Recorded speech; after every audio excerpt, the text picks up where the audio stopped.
Vale, entonces comparto aquí.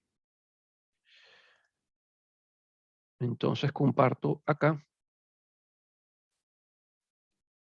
Y ustedes deberían estar viendo.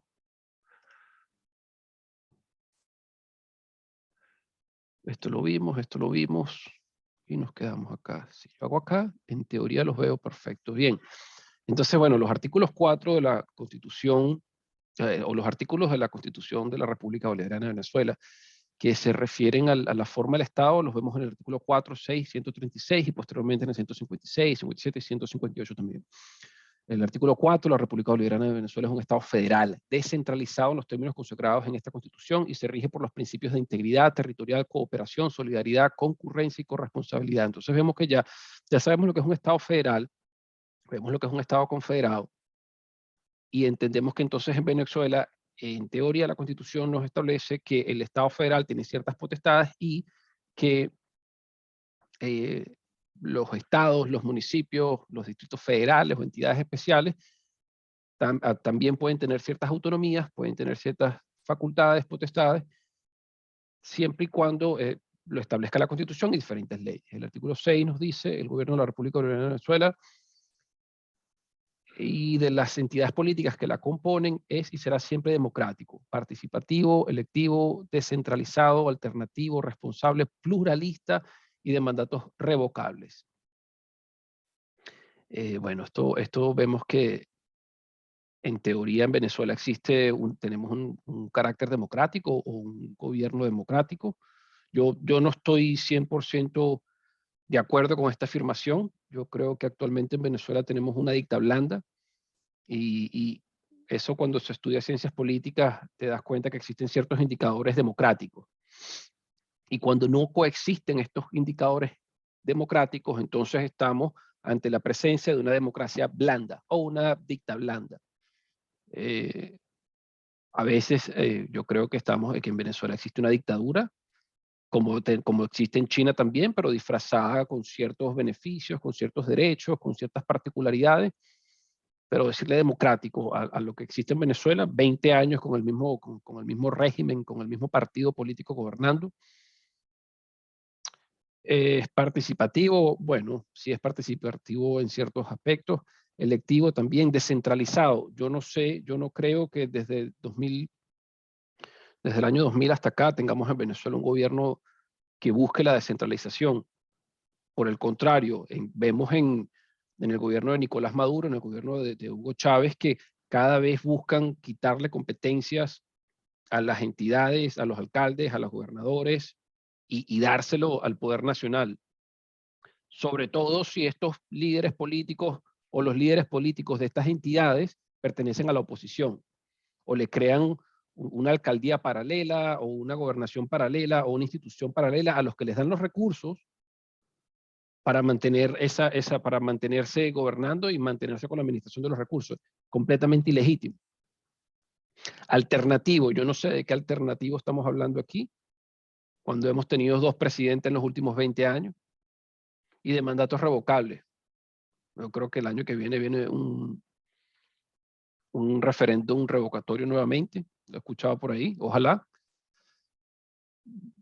Vimos que la abstención de la semana pasada fue bastante alta. A pesar de eso, la oposición logró 3 gobernaciones.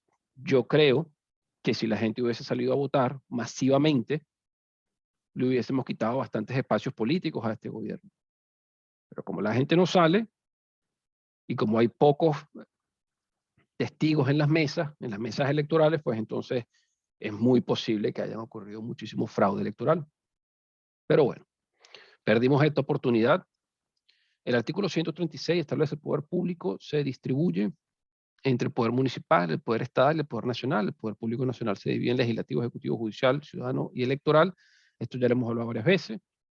Cada una de las ramas del poder público tiene sus funciones propias, pero los órganos a los que incumbe su ejercicio colaborarán entre sí en la realización de los fines del Estado. Básicamente aquí vemos la separación de los poderes y vemos que en Venezuela tenemos esta particularidad donde tenemos el legislativo, el ejecutivo judicial, y además tenemos el ciudadano y el moral. Esto no existe en muchísimos otros países del mundo.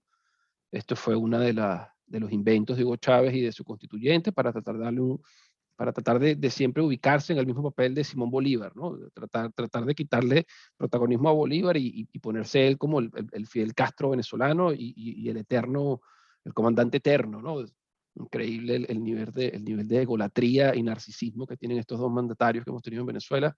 Es de enciclopedia psiquiátrica, sinceramente. Cada una de las ramas del poder público tiene sus funciones propias.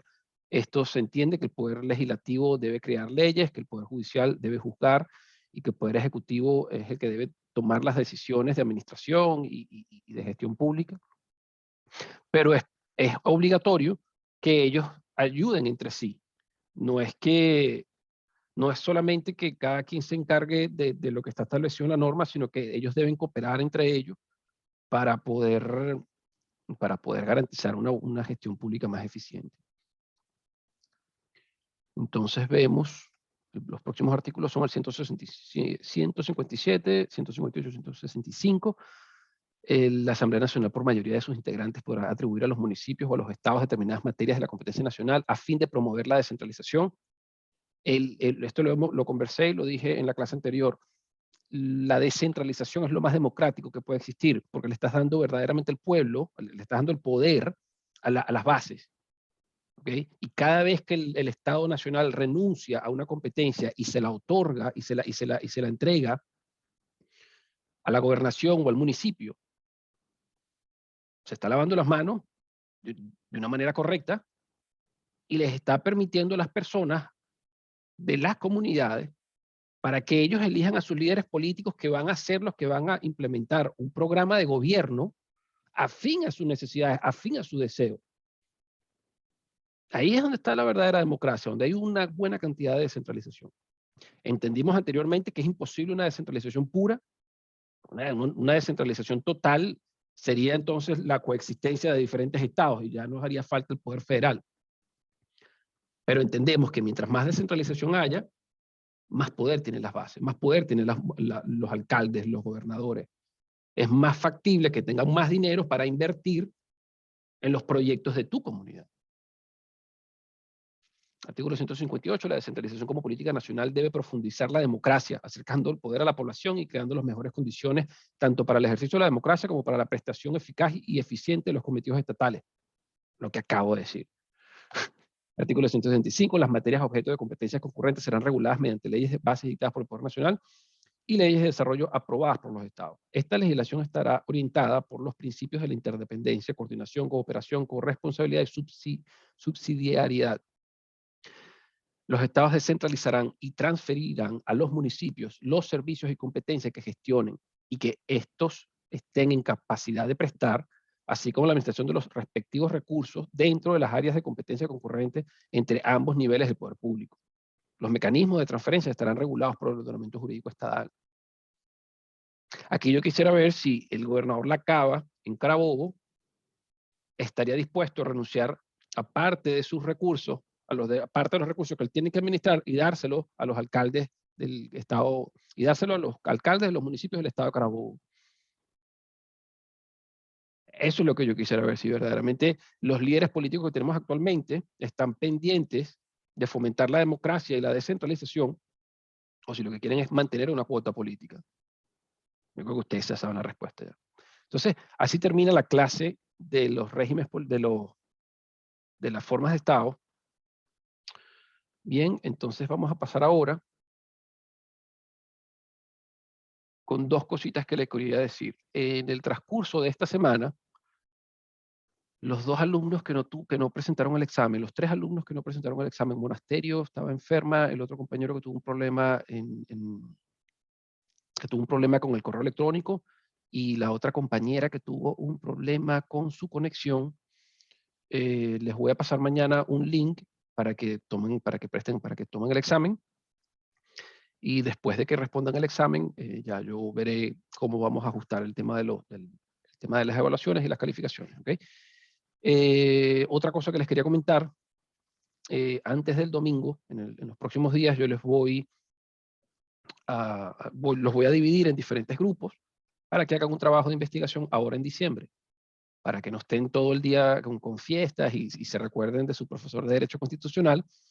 Les comenté al principio del semestre que yo quería que ustedes hicieran un análisis de diferentes situaciones que se han presentado en diferentes países y que hagan un trabajo breve de 5 o 7 páginas de contenido, y que les pido por favor que tomen en cuenta el plagio.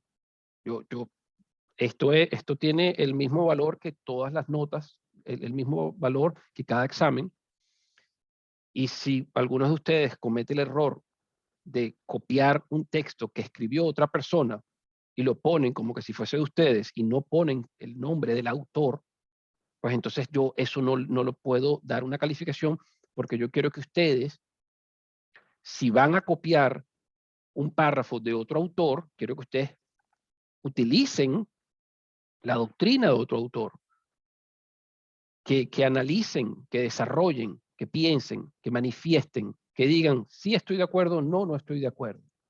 O me parece que está bien o no me parece que está bien. Lo que está prohibido por los reglamentos internos de la universidad y de cualquier universidad del mundo, es que, ¿a qué hora mandará el link? Si quieren hablamos del examen Monasterio y los otros dos compañeros más tarde, y vamos a seguir con la clase de hoy. Vamos a hablar del tema de la investigación, porque quiero establecer esas pautas. Y entonces, los divido en 5 o 7 grupos. A cada grupo le doy un tema. Y después, ustedes se tienen que reunir cierto material, preparar un cierto trabajo, y nos vamos a poner de acuerdo para vernos un día con el grupo para que me envíen el trabajo de investigación por correo electrónico, pero también para que defiendan un poco el trabajo que hicieron ustedes, para que me demuestren qué fue lo que hicieron, qué fue lo que pasó, cuál fue la situación que generó esta situación, y cuáles fueron las normativas constitucionales que se modificaron. Estamos hablando del aborto en Argentina, la legalización de la marihuana por parte del Tribunal Supremo de Justicia en México. Estamos hablando del matrimonio homosexual o el matrimonio el matrimonio, sí, de la comunidad LGBTQI en España.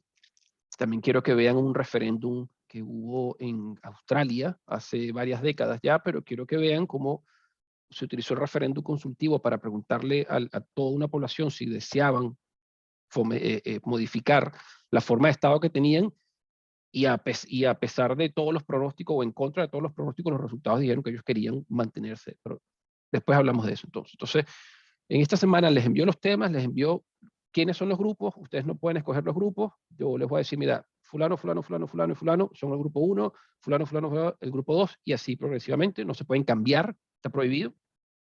¿Por qué hago esto? Porque a veces en la vida vas a tener que trabajar con personas que quizás no son tus mejores amigos, quizás vas a tener que trabajar con personas que no te caen bien, pero si la situación te coloca en esa circunstancia, pues tú tienes que ser profesional, académico, estudioso, y prepararte y hacer las cosas bien.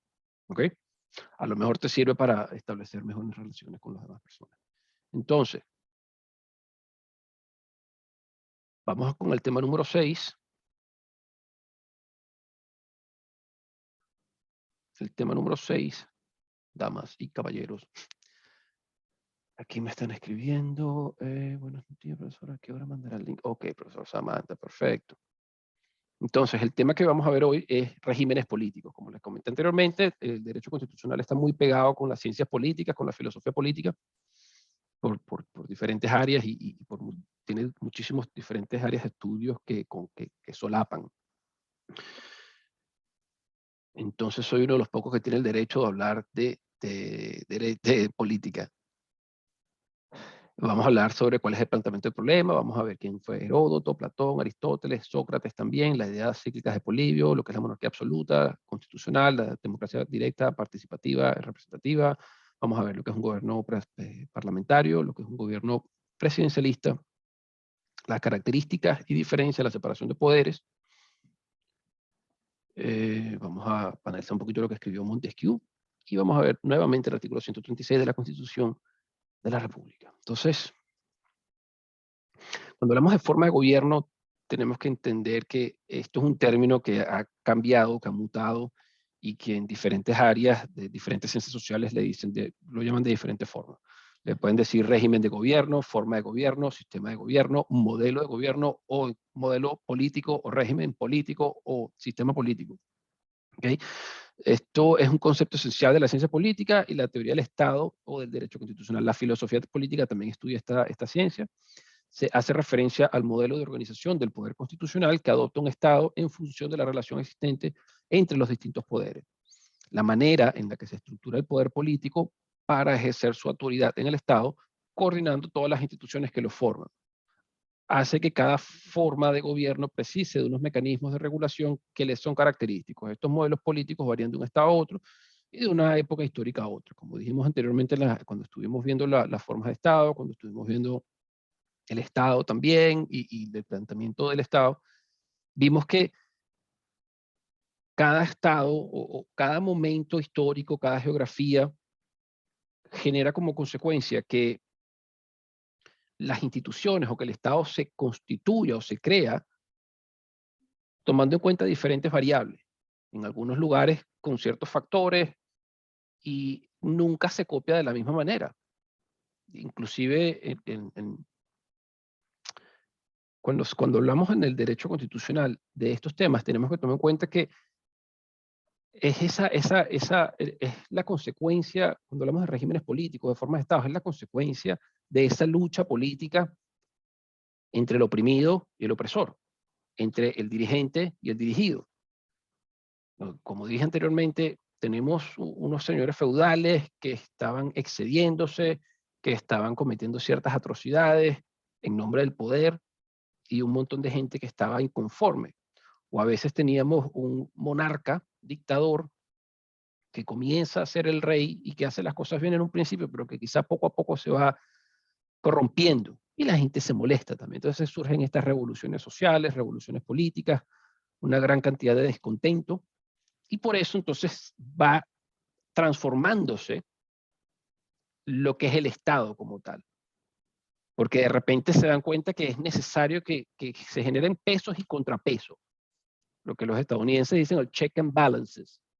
Un sistema democrático tiene que tener pesos y contrapesos, que vamos a ver pronto ahorita cuando veamos la separación de poderes.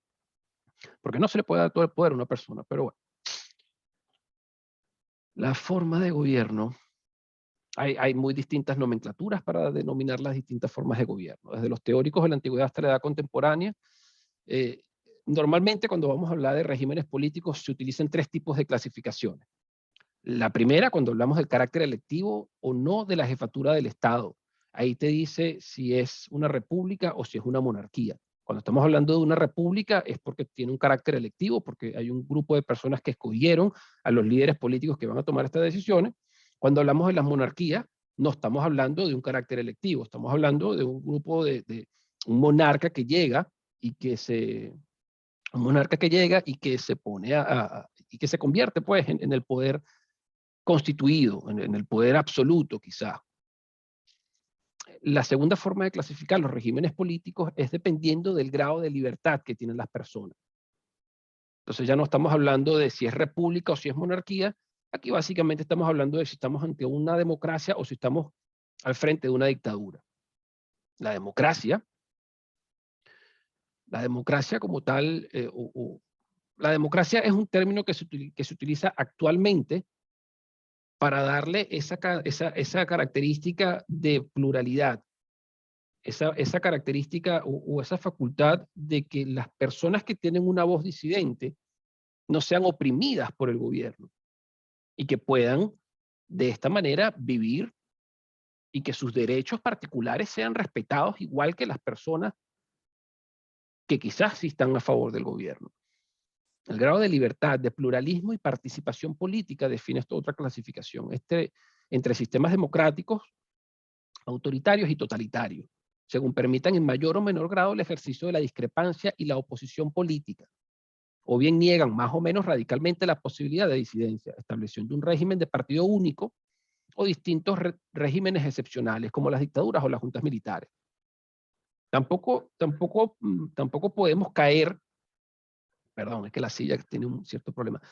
Tampoco podemos, o uno de los grandísimos problemas que tenemos en Latinoamérica, es que a veces nos dejamos seducir o por la extrema izquierda o por la extrema derecha.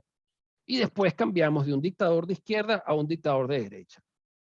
Entonces, por eso en Argentina hay un gran profundo odio entre muchas personas, entre muchos de sus habitantes, hacia la derecha, porque ellos tuvieron unas juntas militares que mataron a miles de personas. Y en casi todos los países latinoamericanos tuvimos una junta militar de ultraderecha que estaban asesinando a los comunistas. Entonces, esto tampoco es correcto. Esto es dictatorial. Lo que no podemos confundir nosotros es que la izquierda es dictatorial y la derecha es democrática. No. Estamos hablando de, cuando hablamos de derecha y de izquierda, estamos hablando de factores o modelos socioeconómicos de producción, de bienes y servicios para satisfacer las necesidades colectivas. Cuando estamos hablando ya entonces de regímenes políticos, democráticos o dictatoriales, estamos hablando entonces de la cantidad de disidencia que se puede presentar en ese país. Ahora pregunto yo, en Venezuela, con 300 aproximadamente, la última vez que leí, habían 300 presos políticos. 300 personas que se califican, que se autocalifican como presos de conciencia, personas que de una manera u otra hicieron un comentario en contra del gobierno, hicieron un acto en contra del gobierno y están presos. Yo no me he leído los 300 expedientes y tampoco me sorprendería que haya algún ladrón, que haya algún estafador que esté diciendo, no, no, no, yo soy un preso político, sáquenme de aquí, porque también es posible. Pero tampoco voy a creer que todos los presos políticos que están en Venezuela no son presos políticos. ¿Me explico? Entonces, ese es uno de los grandes temas que tenemos ahora en Venezuela. Entonces, esta es la segunda clasificación de los regímenes políticos, cuando se mide el grado de libertades que tienen las personas que viven en el territorio. Si se le permiten partidos políticos, en China solamente hay un partido político, el Partido Comunista, tienen toda una infraestructura. ¿Usted quiere ser político en China? Tiene que ingresar en el Partido Comunista. Entonces no estamos hablando de una democracia, porque no te están permitiendo ni siquiera crear un partido político donde le hagas disidencia al gobierno. La única forma de entrar al gobierno en China es siendo miembro del único partido político que existe. Eso no está bien. Corea del Norte es otro ejemplo parecido, pero ellos a veces ponen como que un partido ahí de mentira y gana el troglodita este dictador con un 99% o algo así, el enfermo ese. La tercera clasificación que existe para los regímenes políticos establece que la relación existente entre la jefatura del Estado, el gobierno y el parlamento define otra clasificación, más entre presidencialismos y parlamentarismo, con muchos grados o formas mixtas entre uno y otro. Estas tres clasificaciones no son excluyentes, sino que se complementan de modo que una república puede ser democrática. Cuando hablamos de la tercera clasificación de los regímenes políticos, vemos que existe o sistemas presidencialistas o sistemas parlamentarios. En Venezuela tenemos un sistema presidencialista. En Estados Unidos existe un sistema presidencialista. La última vez que yo hice una investigación sobre la mayoría de los países latinoamericanos, todos han tenido casi siempre un sistema presidencialista. Creo que hubo una excepción en Chile, donde la Constitución estableció que era un sistema parlamentario, pero después todas las leyes establecían que era un sistema presidencialista.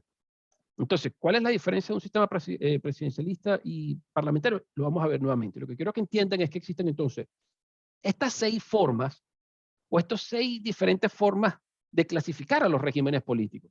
Pero no es que exista una y las otras 2. O sea, es que es obligatorio que existan 3 por lo menos. Entonces podemos decir que hay una monarquía que es dictatorial, pero que es parlamentaria. O podemos decir que hay una república que es democrática, presidencialista, pero también puede haber una república que es dictatorial, parlamentaria. ¿Ok? Entonces, cualquier tipo de combinación puede existir. Lo que se tiene que agarrar es siempre un elemento de cada uno de estos 3 tipos de clasificación. ¿Ok? O es monarquía o es república. O es dictatorial, o es democrática, o hay muchísimo en el medio, cuando se dice que es autocrática. No 100% dictatorial, sino que poco a poco el Estado ha quitado ciertos derechos y por eso es dictatorial. Y la tercera, presidencialista o parlamentarista. ¿Ok? Entonces, vamos más lento de lo que pensaba. Lo que pasa es que el tema de hoy es bastante largo, hay bastante material. Cuando hablamos de los regímenes políticos, una de las primeras personas que tenemos que analizar es a Heródoto. Heródoto fue un historiador de Grecia, él es de Halicarnaso. Uno de los problemas, o uno de los problemas no, pero una de las situaciones que él vivió es que él nació en Halicarnaso, que era una ciudad en Grecia, y en ese momento estaban las guerras médicas. Las guerras médicas eran las guerras que se estaban presentando entre los persas y, bueno, casi todo el mundo, pero en este caso era con diferentes poblaciones que existían en Grecia, o con Egipto, o con el norte de África, o con diferentes territorios, porque los persas siempre estaban dominando, o tenían una característica bélica bastante fuerte.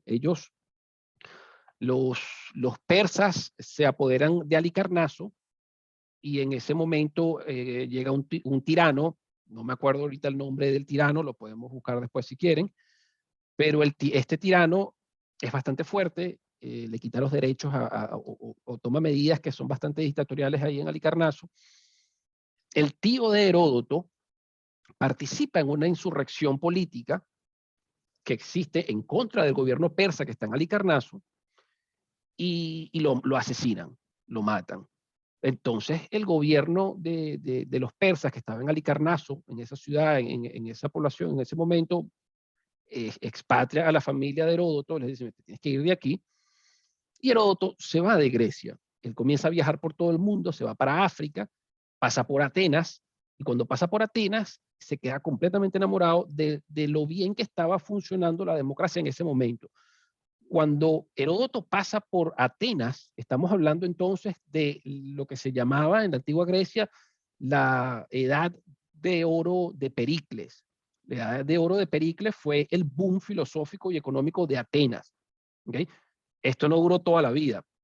De hecho, se le llama el siglo de oro de Pericles. Entonces, claro, él está en ese momento viajando por el mundo, admira lo bien que funcionan las instituciones democráticas en Atenas, y en sus viajes comienza a escribir un libro que se llama Historias. En el libro Historias, es una enciclopedia de 9 libros. La razón por la cual él dividió esa enciclopedia en 9 libros, una enciclopedia histórica, a él Cicerón le llamó posteriormente el padre de la historia, porque fue una de las primeras personas que logró recopilar toda una gran cantidad de información histórica y ponerla en un libro, o en una gran cantidad de libros. Y cuando él escribe estos libros, que son 9, lo que les estaba diciendo anteriormente es que son 9, porque en la antigua Grecia creían mucho en la mitología, y habían unas diosas que se llamaban las musas de la creación. Entonces él como que le dedicó cada tomo a cada musa. Y por eso lo dedicó 9 libros. Pero lo que nos interesa en el derecho constitucional sobre Heródoto es que él, él analiza muchísimas situaciones que ocurrieron, muchísimas guerras, y la forma de gobierno que se implementa y el proceso de creación del gobierno, o como una persona llega al gobierno después de la guerra o después de la muerte. Y él en uno de sus libros escribe algo muy particular, donde ya él te habla de 3 formas de gobierno y te habla de sus 3 degeneraciones de gobierno. Pero bueno, aquí tenemos que Heródoto era historiador y geógrafo griego, tradicionalmente considerado como el padre de la historia en el mundo occidental, y fue el primero en componer un relato razonado y estructurado de las acciones humanas. Dedicó parte de su vida a efectuar viajes para obtener la información y los materiales que le permitieron escribir una obra de gran valor histórico y literario. No obstante, recibió severas críticas, incluso por parte de sus contemporáneos, por incluir en su trabajo anécdotas y digresiones que, aunque proporcionaban informaciones valiosas, poco tenían que ver con el objeto de estudio que se había propuesto. Estamos hablando de 400 años de escrito, y ahora 400 años antes de Cristo, y ahora la gente está criticando que el señor quizá no tenía una técnica académica investigativa muy profunda, pero bueno, yo creo que hay que ser un poquito, todos los historiadores lo admiran porque fue el primero. La célebre discusión se encuentra en el tomo 2 de la obra de Heródoto, y lo que caracteriza es que cada uno de los interlocutores manifiesta un juicio positivo de una de las 3 formas, pero ofrece un juicio muy negativo de las otras 2 formas. Otanes es partidario del gobierno popular, que no es llamado democracia, sino isonomía. En cambio, Megaviso defiende la aristocracia y reprueba tanto el gobierno de uno solo como el gobierno del pueblo. Y finalmente tenemos a Darío, que simpatiza por la monarquía y censura tanto al gobierno del pueblo como al gobierno de pocos, que lo llama oligarquía. Entonces, Esto lo vamos a ver un poquito más adelante, o la siguiente. Entonces, ¿qué fue lo que hizo Heródoto? Heródoto, primero, tomemos en cuenta que cuando hablamos de la antigua Grecia, el concepto de democracia no es algo bonito. Tomemos en cuenta que cuando hablamos de la antigua Grecia, ellos tenían algo parecido a lo que tenemos hoy, que es a la democracia nuestra, pero ellos tenían a la Grecia dividida en diferentes clases sociales. Entonces, no todo el mundo tenía el derecho a votar. Las mujeres no tenían derecho a votar. Los hombres esclavos no podían votar. Algunos campesinos no podían votar. Solamente ciertas personas podían votar. Entonces, sí, tenía un carácter democrático, porque algunas personas podían ejercer el derecho al voto, pero no era 100% democrático porque no todo el mundo ni siquiera se consideraba igual. Entonces, cuando hablamos de los griegos, tenemos que tomar en cuenta, Dios te bendiga, estoy en clases, mi hija acaba de llegar al colegio, entonces, queda un minuto y ahora se corta la llamada. Entonces, esta es la fortaleza de Heródoto. Él comienza a hablar, en su libro dice, mira, él creó esta circunstancia donde se generan estos debates entre estas tres personas, donde Otanes, Megabizo y Darío empiezan a decir por qué un sistema de gobierno es bueno y por qué los otros sistemas de gobierno son malos. Otanes dice, la monarquía es un gobierno irresponsable, arbitrario, ya que el monarca le está permitido lo que quiera sin responder ante nadie. En cambio, el gobierno fundado en el pueblo tiene la igualdad frente a las leyes y toda la decisión sometida al voto popular, y por lo tanto no es irresponsable ni arbitrario. Entonces vemos que Otanes dice, no, disculpa, el rey puede cometer demasiados excesos, nadie